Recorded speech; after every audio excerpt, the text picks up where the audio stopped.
Барлықтарыңа сәлем. Бұл біздің нұсқа талдау бөлімі. Бұл бөлімде біз ұбт-да келетін барлық тақырыптарға жеке-жеке нұсқа талдайтын боламыз. Енді біздің бүгінгі бірінші сабағымыз жай бөлшектер және ондық бөлшектерге амалдар қолдану. Осы тақырыпқа байланысты біз есептер шығаратын боламыз.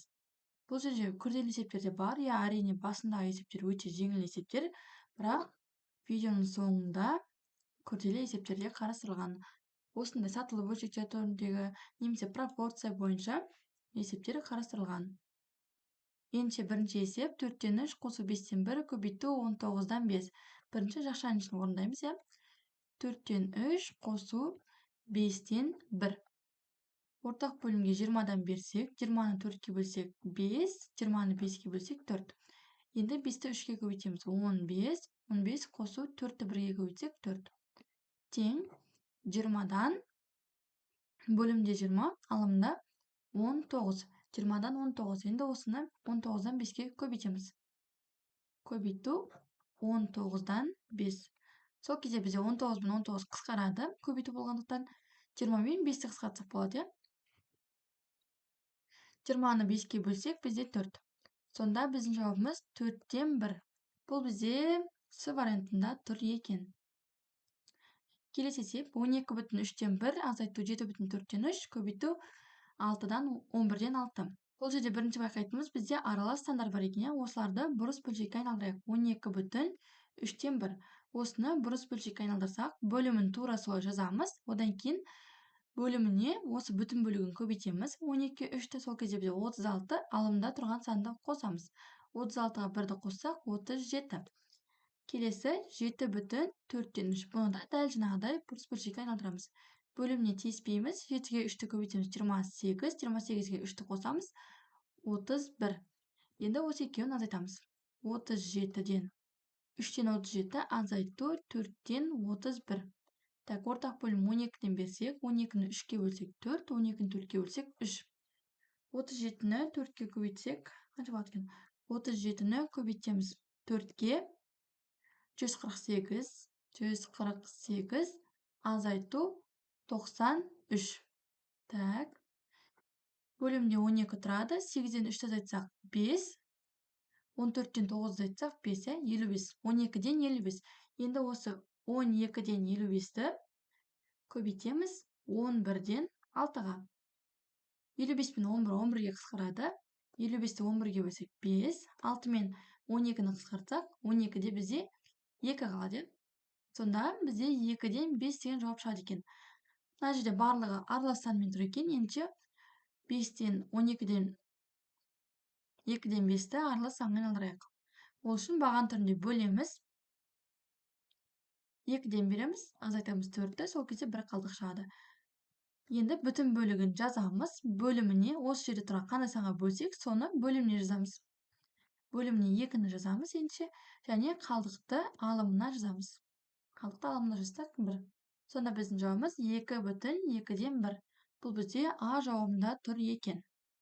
Келесі есебіміз 2,5-тен 3 азайту 8-ден 5 бөлу 19,4-тен 3. Бұл жерде де аралас сандар бар екен. Барлығын бұрыс бөлшекке айналдырып алайық.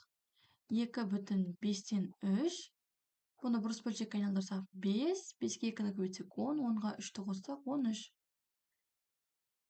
Келесі 19,4-тен 3. 19-ды 4-ке көбейтсек, қанша болады екен? 19-ды көбейтеміз 4-ке. 76. 76-ға 3-ті қоссақ 79. Енді 5-тен 13-тен азайтамыз 8-ден 5-ті. Ортақ бөлім бізде 40-тан берсек, 40-ты 5-ке бөлсек 8, 48-ге бөлсек 5. 8-ді 13-ке көбейтсек, так. 8 көбейту 13, ол бізде болады 104. 104 азайту 5 көбейту 5-іміз 25. Сонда 40-тан 9 такында 9, 8, 7. 40-тан 79. Енді осы 40-тан 79-ды көбейтеміз 4-тен 79-ға. Бөлеміз. Так, мына жерге жазайын. 40-тан 79 бөлу 4-тен 79. Бөлу болған кезде бірінші бөлшекті өзгеріссіз жазамыз. 40-тан 79. Екінші бөлшекті алымын бөліміне, бөлімін алымына алмастырып жазамыз. 4 4 үстіне 79-ды астына және көбейту таңбасын бөлу таңбасына алмастырамыз. Келесі бізде қысқартатын мына 79 мына 79-ды енді қысқартсақ болады. Келесі 40 пен 4-ті 4-ке қысқартсақ бізде бөлімінде 10 қалады. Сонда біздің жауабымыз 10-нан 1. 10-нан 1 деген бізде С нұсқасында тұр екен. Келесі есеп 9,7-2 көбейту 1,5-2 бөлу 13 қосу 6,7-3. Бұл жерде де аралас сандардың барлығын бұрыс бөлшекке айналдырайық. 9,7-2 бұны айналдырсақ 9 көбейту 7, так бөліміне 7 жазамыз. 63, 63-ке 2-ні қоссақ 65. Келесі 1,5-2. Бұны да айналдырсақ бұрыс бөлшекке бөліміне 5 жазамыз. 5-ті 1-ге көбейтсек 5, 5-ті 2-ге қоссақ 7. Яғни 5-тен 7 шықты еді. Келесі 6,7-3. 6-ны 7-ге көбейтсек 42, 42-ге 3-ті қоссақ 45. Енді осы бөлшектердің барлығын кезек-кезек амалдарды орындаймыз. Бірінші көбейту тұр екен.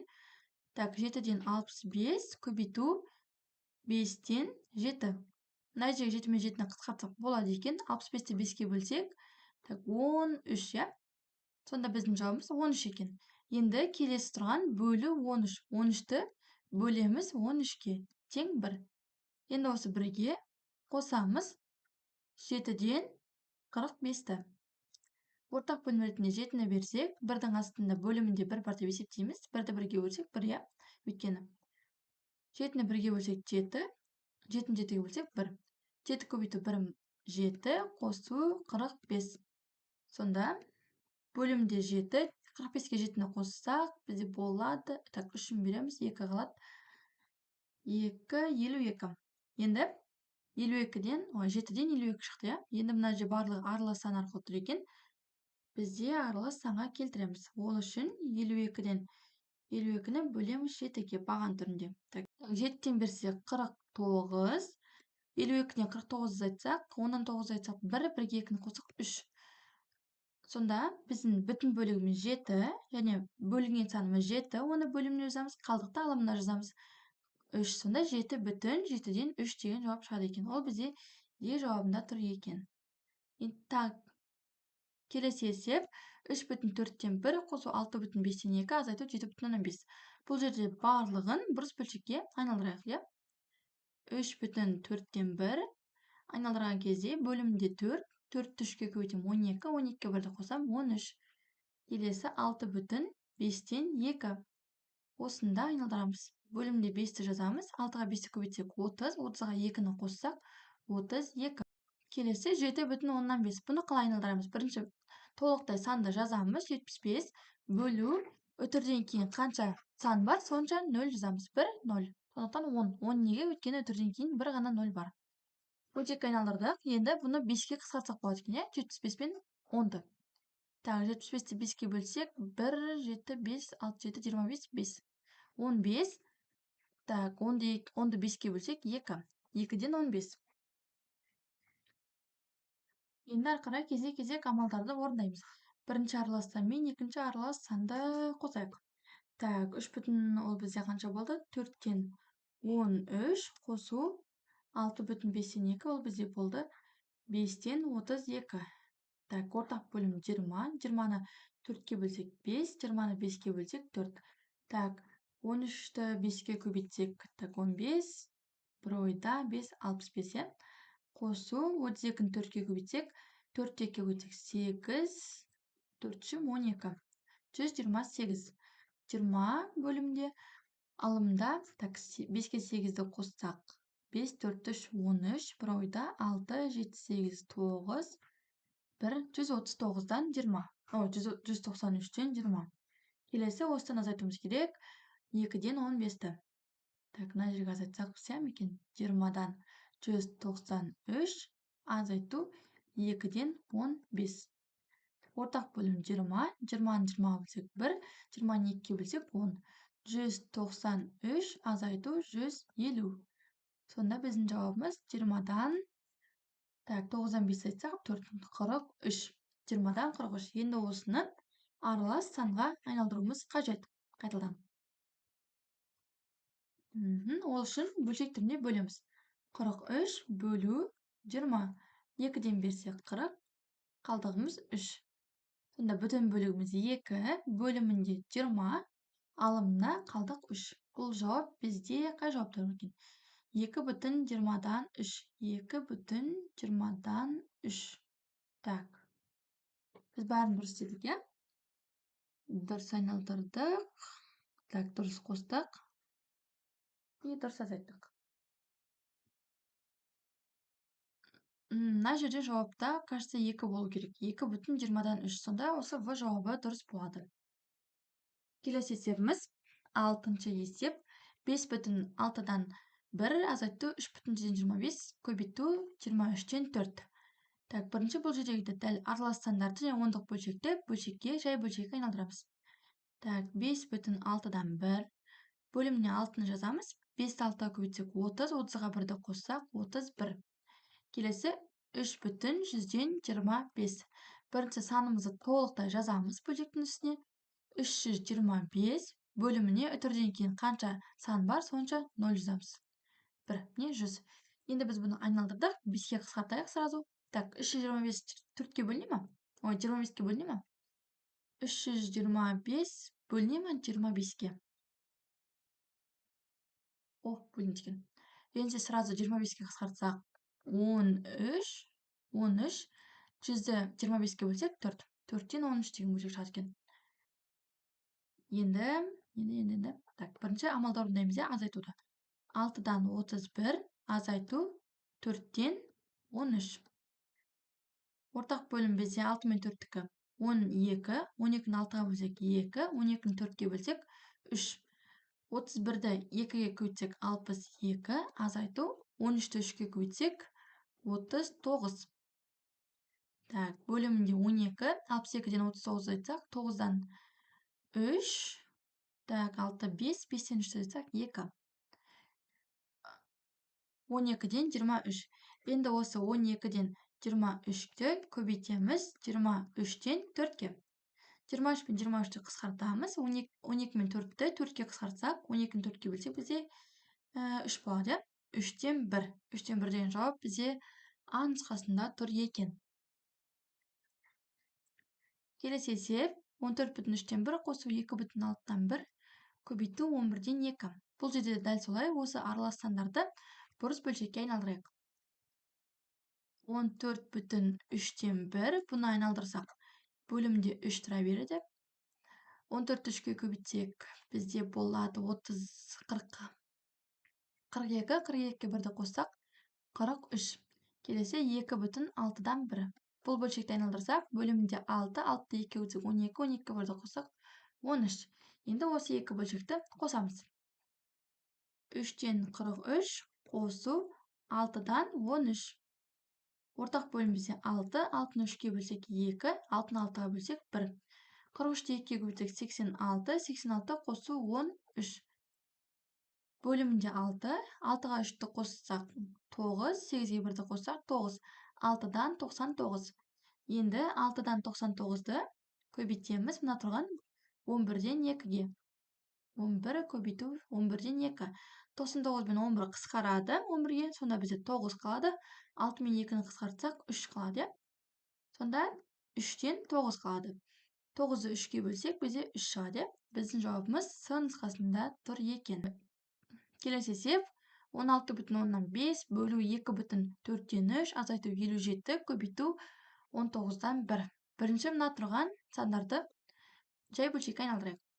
Біріншісі 16,5. Так, мынау керек емес. Бірінші бөлшектің жоғарысына барлығын жазамыз. 1, 6, 5. Ал бөліміне үтірден кейін бір ғана сан бар, сондықтан бір ғана 0. Так, 5-ке қысқартсақ сразу. 16-ны 5-ке бөлсек.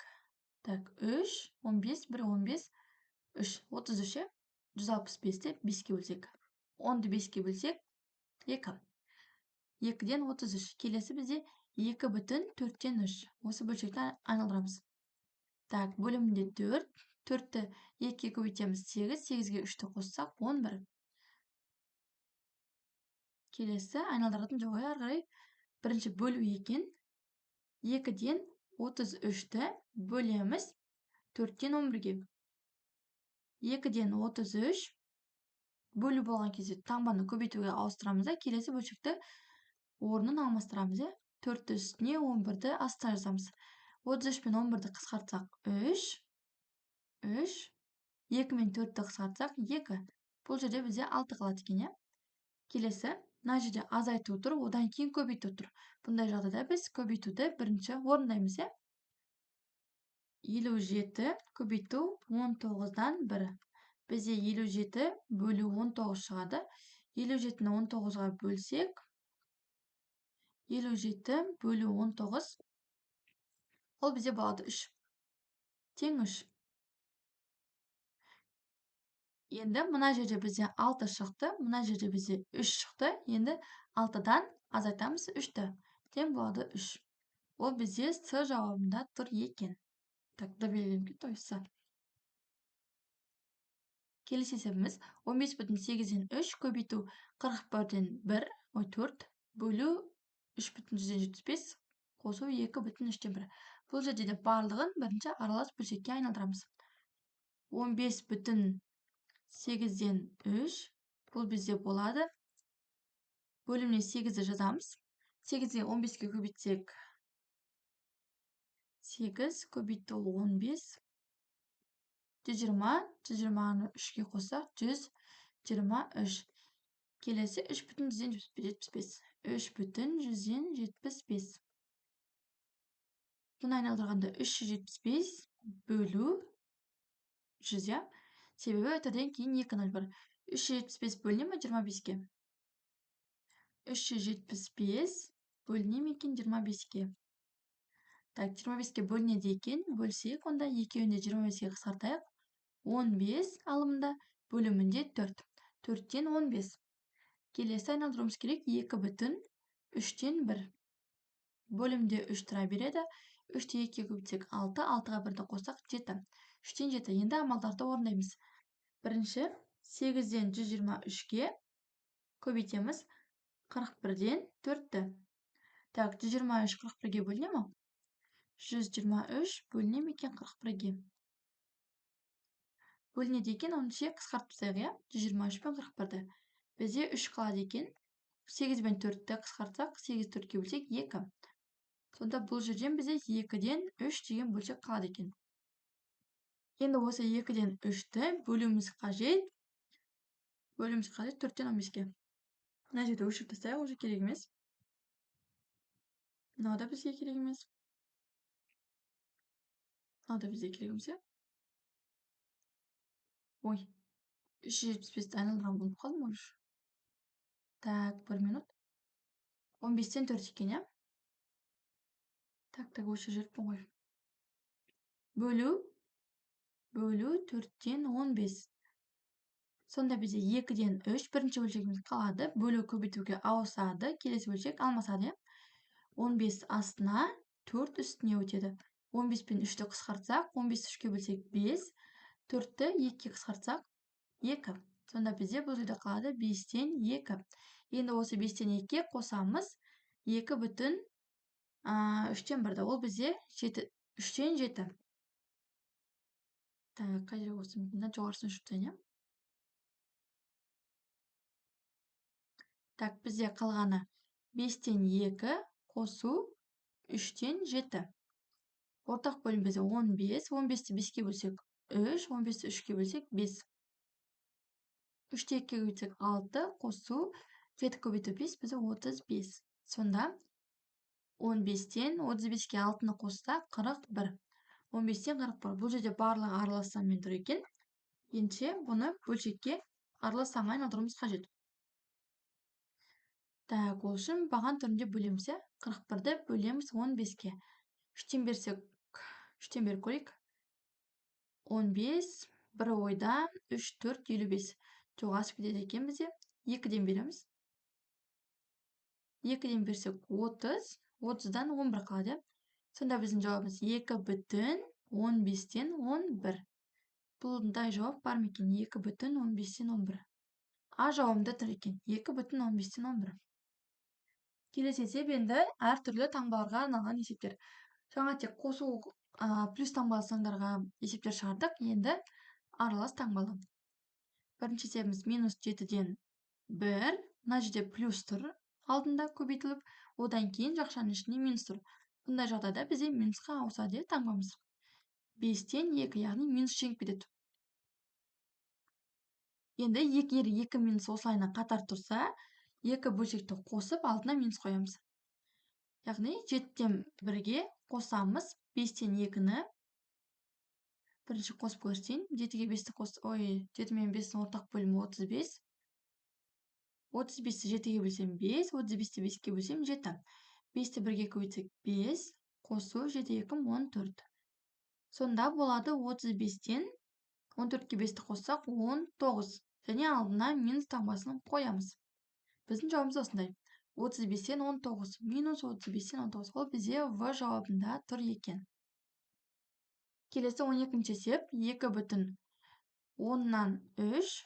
Бұны араластанды бұрыс бөлшекке айналдырсақ, бөлімінде 10. 10-ды 2-ге көбейтсек 20, 20-ға 3-ті қоссам 23. Азайту, бұл жерде де плюс пен минус тұр көбейтіліп, минус жеңіп кетеді. Минус 4. Бөлімде 1 бар деп есептейміз. Ортақ бөлім бізде 10. 10-ды 10-ға бөлсек 1, 10-ды 1-ге бөлсек 10. Сонда 23 азайту 40. Тең бөлімде 10 минус таңбамен шығады. 40-тан 23-ті азайтамыз. Үлкен саннан кіші санды азайтып, үлкен санның таңбасын қоямыз. 40-тан 23-ті азайтсақ 7, 4, 3, 17. Минус 17, 10-нан 17. Бұл жерде 17 үлкен ғой, сондықтан аралас санға айналдырамыз. 17-ні бөлеміз 10-ға. 1-ден береміз, 10, 7 қалады. Сонда 1,10-нан 7. Алдында минус таңбасы бар. 1,10-нан 7. Так, онда жауап бар ма екен? Ол бізде С жауабында тұр екен. Келесі есеп минус 6 минус 2,11-ден 7. Сразу бұрыс бөлшекке айналдырайық. 11. 11-ді 2-ге көбейтсек 22. 22-ге 7-ні қоссақ 7, 8, 9, 29. Енді 2 минус болса, онда 2 бөлшекті қосып аламыз. Одан кейін алдына минус қоямыз. 6 азайту, қосу 11-ден 29. Ортақ бөлімге 11-ді береміз. Мынаның бөлімінде 1 бар деп есептейміз. 6-ны 1-ге бөлсек, бәрібір 6.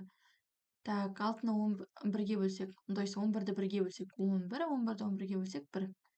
66 қосу 29. Бөлімінде 11. 66-ға 29-ды қоссақ, 9-ға 6-ны қоссақ 15, бір ойда 6, 7, 8, 9, 95. 11-ден 95 шығады. Және алдында минус таңбасы бар. Енді бұны аралас санға айналдыру үшін 95-ті баған түрінде бөлеміз 11-ге. 8-ден берсек 88, азайтсақ 7, Енді 8 бүтін бөлімінде 11, қалдықты алымына жазамыз 7. Және минус таңбасы бар. 8 бүтін 11-ден 7. Бұл бізде Е жауабында тұр екен. Келесі 14-ші есеп. Бұл жерде де дәл осындай, бірақ алдында минус и жақшаның ішінде минус тұр. Ондай жағдайда 2 минус көбейтіліп тұрса, қосу таңбасына ауысып кетеді. Сонда бізде минус 8 қосу, сразу бұрыс бөлшекке айналдырсақ, бөлімде 9, 9-ды 2-ге көбейтсек 18, 18-ге 1-ді қоссақ 19. Енді осы 2 бөлшекті қосамыз. Болғаны. Так. Ортақ бөлім 9. 9-ды 1-ге бөлсек 9. 9-ды 9-ға бөлсек 1. 9 көбейту 8, 72. Қосу 19. Мынаның алдында минус таңбасы бар. Егер бір санымыз минус, екінші санымыз плюс болып тұрса, яғни әртүрлі таңбалы болып тұрса, онда үлкен саннан кіші санды азайтамыз. Бұл тек плюс пен минус болған жағдайда. Көбейту болса басқаша. Бөлімде 9, 78-ден 19 азайтамыз. Так, 10-нан 9 азайтсақ 1, 1-ге 2-ні қоссақ 3. Так, 7, 6, 6-тан 1 азайтсақ 5. Минус 9-дан 53. Енді бұны бұрыс бөлшекке айналдыру үшін тағы да, аралас санға айналдыру үшін баған түрінде бөлеміз. Так, 53, 6-тан берсек 54, 5-тен береміз сонда. 45. 53-тен 45 азайтсақ, 10-нан 5 азайтсақ 5, 5-ге 3-ті қоссақ 8. Так, 53-тен 45 азайтсақ 8 екен, 5 бүтін 9-дан 8. Және алдында минус таңбасы бар. Бұнда жауап бар ма? Так, бұл емес. А жауабында тұр екен. Келесі есеп. 1 минут.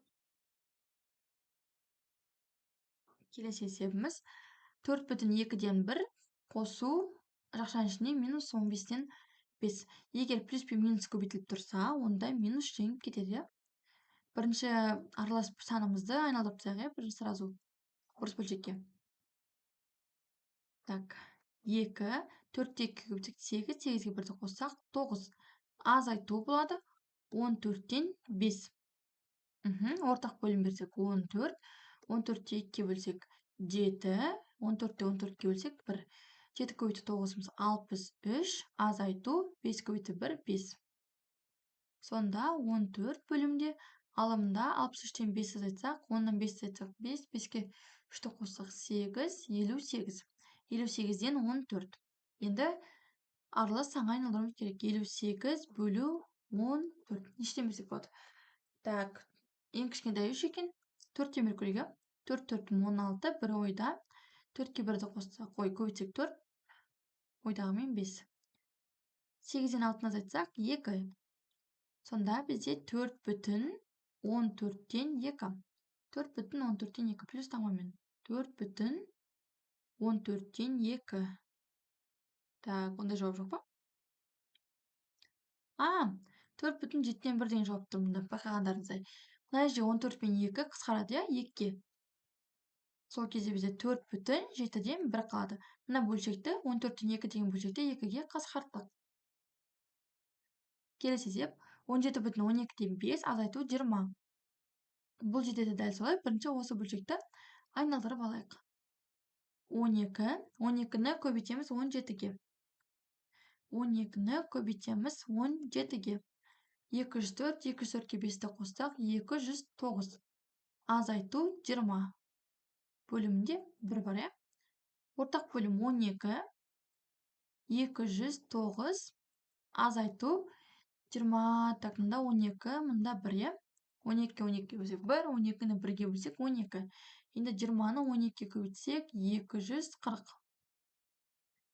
Так, бұл жерде минус таңбалы сан шығайын деп тұр, өйткені екінші тұрған санымыз үлкен, 12. Так, 40-тан 9 айтсақ, бізде 31. 12-ден 31. Минус таңбасымен. Енді бұны аралас санға айналдыру үшін бөлеміз баған түрінде.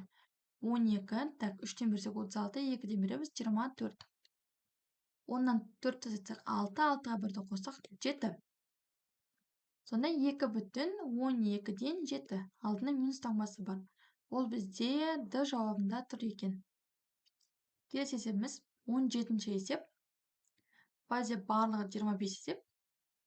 Өте күрделі есептер де бар. Так, бұл жерде де дәл жаңағыдай бірінші бөлшектерді айналдырып аламыз. Бөлімде 8, 6 көбейту 8-ім қанша өзі? 6 көбейту 8 ұмытып қалдым. 6 көбейту 8. 48, 48-ге 3-ті қоссақ 50, 51. Ручкам істемей жатыр. Минусы бар. Плюс келесі бөлшекті айналдырсақ, бөлімінде 5, 5-те 2-ге көбейтсек 10, 10-ға 4-ті қоссақ 14. Так, 8 пен 5-тің ортақ бөлімі 40. 40-ты 8-ге бөлсек 5, 40-ты 5-ге бөлсек 8. 51-де 5-ге көбейтсек, так, 5, 5, 5, 25, 255. Минус таңбасы бар. Плюс 8-ді, 14-ті көбейтеміз 8-ге. 14 көбейту 8. Ол бізде болады 112. Енді осы 112-ден азайтамыз 225-ті. 225-ті. 113, 113 бөлімінде 40. Алдында минус таңбасы бар. Дәл жаңағыдай араластандағы айналдырамыз. 113 бөлу 40. Так, 3-тен берсек 120, 2-ден берсек 80. 10-нан 3 азайтсақ, 0-ден 3, 10-нан 8 азайтсақ, 2, 2-ге 1-ді қосамыз 3. 33. Так, 33. 10-нан 8 азайтамыз. 2, 2-ге 1-ді қосамыз 3. Дұрыс қой, 33 емес пе? 2 бүтін 40-тан 33. Так, мен шатасып кеттім ба?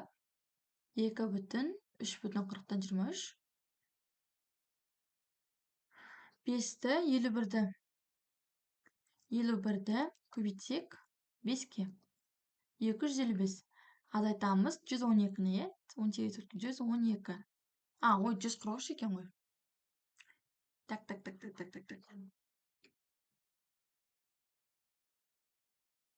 Нәжіштен 143 болу керек, иә? 143 бөлімінде 40. Калькулятормен шығарып отырып шатасып отырмық. 143-ті енді там бөлеміз. 143 бөлу 40.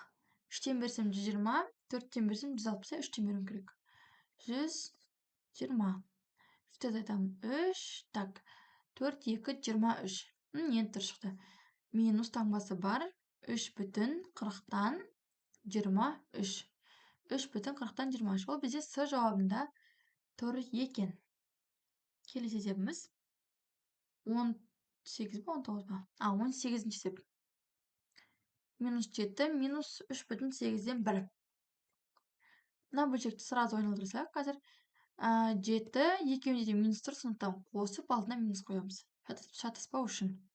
Қосу 8 көбейту 3-ім 24, 24-ке 1-ді қосақ 25. Так, ортақ бөлім бізде 8, бөлімінде 1 бар деп есептейміз. 8-ді 1-ге бөлсек 8, 8 8-ге бөлсек 1. 7 көбейту 8 нешеге тең? 7 көбейту 8, 56. 56 қосу 25. 8, 56-ға неменем кетті? 56-мыздың түрі ужасым кетті ғой. 56-ға қоссақ 25. 6-ға 5-ті қостақ 11, бір ойда. 5-ке 2-ні қосамыз 7, 7-ге 1-ді қосамыз 8, иә? 81 бөлу 8 дұрыс ептедім. 11 дұрыс бір ойда. 5, 6, 7, 8. Енді бұны айналдырамыз, иә? 81-ді бөлеміз 8-ге. Так, 1-ден береміз 8, 1 қалады. 1 қалады, ол 1 не істейді?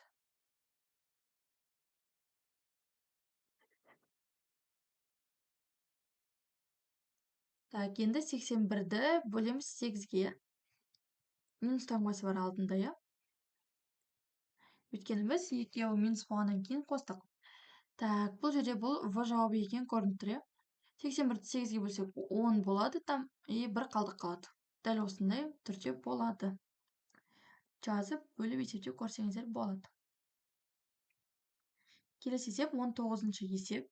Так, минус 2 бүтін 4-тен 1, плюс жақшаның ішінде минус 1 бүтін 4-тен 3. Так, бұл жерде дәл солай бұрыс бөлшек айналдырамыз. Плюс пен минус көбейтіліп тұр, минус жеңіп кетеді. Минус, так, 4, 2 көбейтсек 8, 8-ге 1-ді қоссақ 9. Минус 4, 4-ті 1-ге көбейтсек 4, 4-ке 3-ті қоссақ 7. Екеуін қосып алайық бірінші. 4, 9, қосу 4, 7. Так, ортақ бөлім 4, 9-ға 7-ні қоссақ 16, 16-ны 4-ке бөлсек бізде 4. Алдында минус таңбасы бар. Ол бізде Д жауабында тұр екен. Келесі 20-шы есеп. Пропорцияның белгісіз мүшесін табыңдар. Пропорцияға келдік.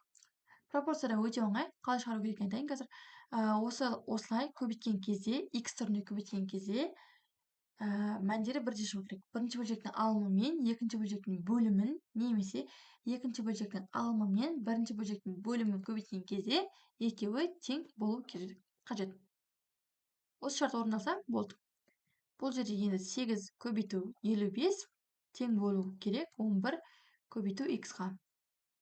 Енді x табу үшін 8 көбейту 55-ті бөлеміз 11-ге. 55 пен 11-ге қысқартса, бұл жерде 5 қалады. 8-ді 5-ге көбейтсек 45. Бұл бізде 8 көбейту 5, ойнап өтім 40. Бұл бізде С жауабында тұр екен. 21-ші есеп. Аңыз есеп тұр. 38-ден жауап берілген тұр. Так, бұл жерде де дәл солай. Осында x түрінде көбейтсек тең болу қажет. 14 көбейту 19 тең болу керек 7 көбейту x-ға. Так, x-іміз тең 14 көбейту 19 бөлу 7. 14 пен 7-ні қысқартамыз. 2, 19-ды 2-ге көбейтсек, 9-ды 2-ге көбейтсек 8, 2, 38. 38 жауап дұрыс екен. Е жауабында тұр екен. Пропорцияның белгісіз мүшесін табыңыздар. Бұл да дәл солай. 30-ды 30 көбейту 5 x түрінде, и 2 көбейту 25. 2x көбейту 25. 30-ды 5-ге көбейтсек 15, 150. Там 25-ті 2-ге көбейтсек 50, 10 деп тұрмын ғой, 50x. Так, бөлсек енді 150-ді бөлеміз 50-ге. 50-ге сразу қысқартамыз, онда бізде 3 қалады. X-іміз тең 3-ге. Бұл бізде С жауабында тұр екен. Келесі. Бұл жерде пропорция көбейтеміз. 3x көбейту 51 тең болады 36 көбейту 17-ге. 51-ді 3-ге көбейтсек бізде болады, так, 3, то есть 3, 15, 153x тең 36-ны 17-ге көбейтсек 36 көбейту 17. 612. 612-ні сразу бөле салайық. 153-ге 153-ге. Так, мына же 612 шықты. X-іміз сонда болды нешеге? 4-ге. Есеп сатылы бөлшек түрінде берілген есеп екен. Бұл жерде бар болғаны кезек рет-ретімен орындау. Біздің жағдайымызда бұл есепте ең бірінші төменнен жоғары қарай орындау керек екен. Так, ендеше бірінші мына 2 азайту 2-ден 1 деген бөлшекті орындайық. 2 азайту 2-ден 1. Так, мына 2-ның астында 1 бар деп есептесек, ортақ бөлім бізде 2, 2-ні 1-ге бөлсек 2, 2-ні 2-ге бөлсек 1. 2-ні көбейтсек 4 азайту 1 тең 2-ден 3. Енді бізде мынандай бөлшек пайда болды. 1 бөлу 3 бөлу 2 деген бөлшек пайда болды. Бұл жағдайда сразу мына 2-ні үстіне көбейту ретінде жіберсек болады. Бірінші ашып жазайын, одан кейін осылай сразу орындайтын боламыз. Бізде главный бірдің астында тұрған бөлшек, ол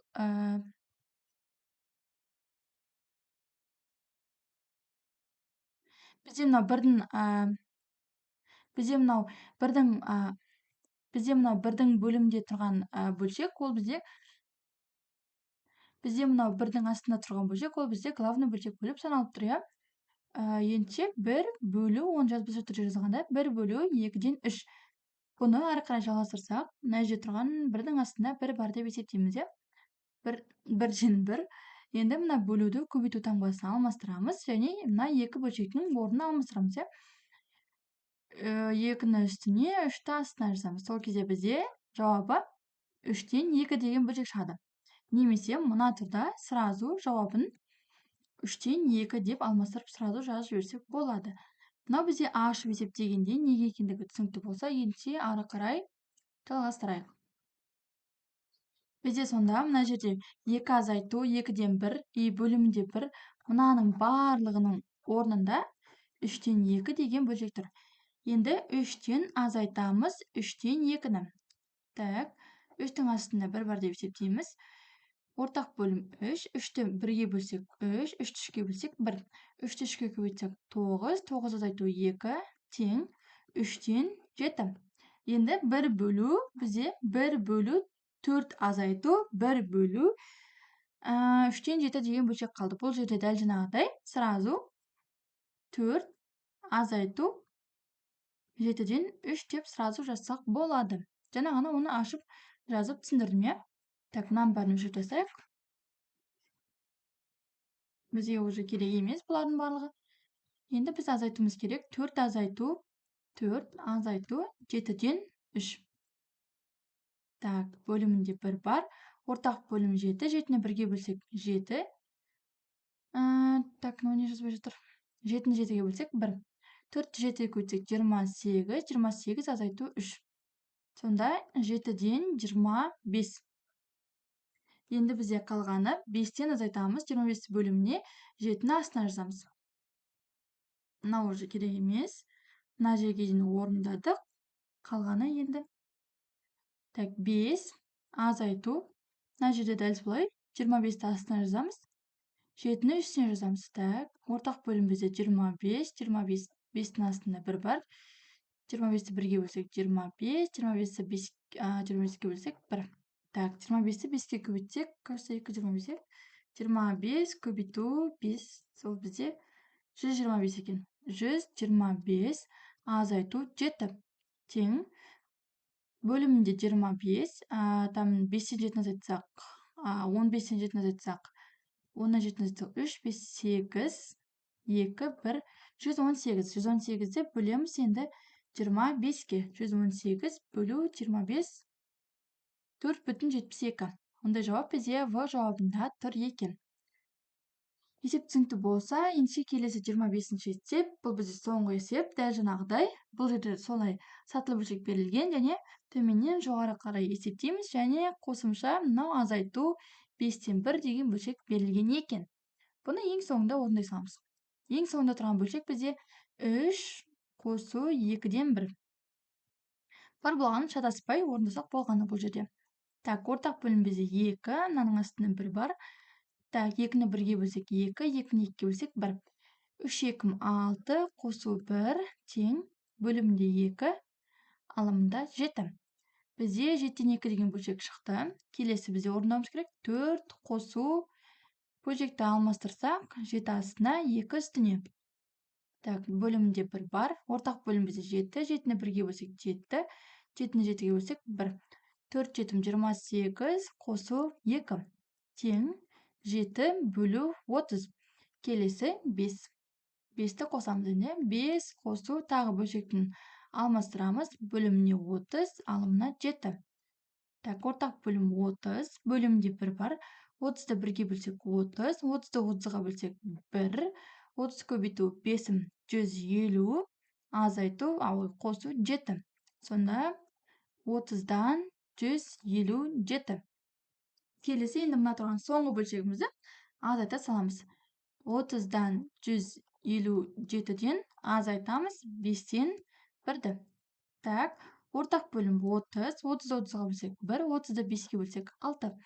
Так, 157-ден азайтамыз 6-ны.